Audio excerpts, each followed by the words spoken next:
எல்லாருக்கும் வணக்கம். டாக்டர் ராஜ் மோகன் பேசுறேங்க. இன்னைக்கு ஒரு முக்கியமான விஷயத்த நான் விளக்க போறேன். அதாவது ஹேண்ட்ஃபோன் வந்து நிறைய பேர் இப்போ என்ன செய்யறாங்கன்னா படுக்கை அறையிலேயே அவங்க படுக்கை அறையில வச்சு தூங்குறாங்க. தலைகணிக்கையில் ஏன்னா வேலைக்கு போகணும்னு சொல்லி வச்சிடுறாங்க. அதே நேரத்தில் சார்ஜிங்கும் பண்றாங்க சில பேர். ஸோ ஆய்வு என்ன சொல்லுதுன்னா நிறைய பேருக்கு இப்போ கேன்சர், பிரெயின் கேன்சர் வந்திருக்கு. பிரெயின் கேன்சர்னா தலைவலி, தூக்கம் சரியா வராது, ஓகேங்களா? ஸோ கல்யாணம் பண்ணிட்டு புள்ள கூட கிடைக்க மாட்டேது. காரணம் என்னன்னா இந்த ரேடியேஷன் முந்தி 3G 4G இருந்துச்சு, இப்போ 5G வந்துருச்சு. இந்த 5G என்ன நடக்கும்னு கேட்டால் அது ரொம்ப பவரானது, மூளையை பாதிக்குது, தூக்கம் சரியா வரமாட்டுது.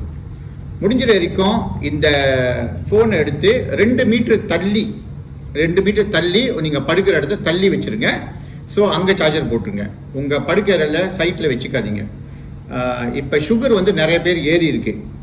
என்னை நிறைய பேர் பார்த்தாங்க, வயசு 25 30, அவங்களுக்கு எல்லாமே 16 20 நிற்குது சுகர். பாருங்க, 4.5 இருக்கணும், 6 மேக்சிமம் வரலாம், ஆனால் 16 வந்துருச்சு. இதனால நிறைய கிட்னி ப்ராப்ளம் வரும், கண்ணு பிரச்சனை வரும், நிறைய வர வேண்டியது இருக்கு. ஸோ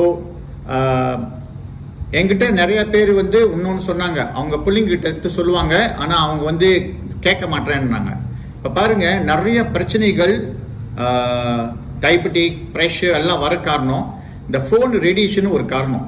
நீங்கள் பக்கத்திலே வச்சிருக்கனால, இந்த மாதிரி சைடில் வச்சிருக்கனால அந்த ரேடியேஷன் உங்களோட பிரெயினை தூக்கம் இல்லாமல் வச்சிருக்கும். ஸோ இந்த காலகட்டத்தில் நிறைய பேருக்கு என்சைட்டி வந்திருக்கு. என்சைட்டினா டிப்ரெஷன் மாதிரி நோய். தூக்கம் இல்லாதவங்களுக்கு என்சைட்டி வந்துடும். என்சைட்டி வந்துட்டா மனநோய் மாதிரி வந்துடும், தெரியுங்களா? அது குணப்படுத்த ரொம்ப ரொம்ப கஷ்டம். நிறைய பேர் மருந்து எடுத்து ரொம்ப பிரச்சனையில் இருக்காங்க. ஸோ இந்த மாதிரி என்சைட்டி வந்துருச்சுன்னா, டயபெட்டிக் ரொம்ப ஹாயாக இருந்தாலும் சரி, இந்த மாதிரி பிரச்சனைங்க இருந்தால் என்னால் தீர்வு கொடுக்க முடியும். நீங்கள் என்னை கான்டாக்ட் பண்ணுங்க, உங்களுக்கு நான் சில உதவிகளை செஞ்சு கொடுக்குறேன், சரிங்களா?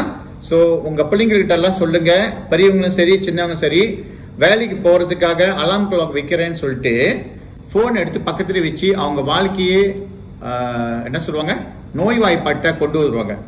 இந்த உலகத்துலங்க சில பேர் சொல்லியிருப்பாங்க, நரகம் சொர்க்கம்னுவாங்க. உண்மையே இருக்கா இல்லையான்னு யாரும் பார்த்ததில்ல.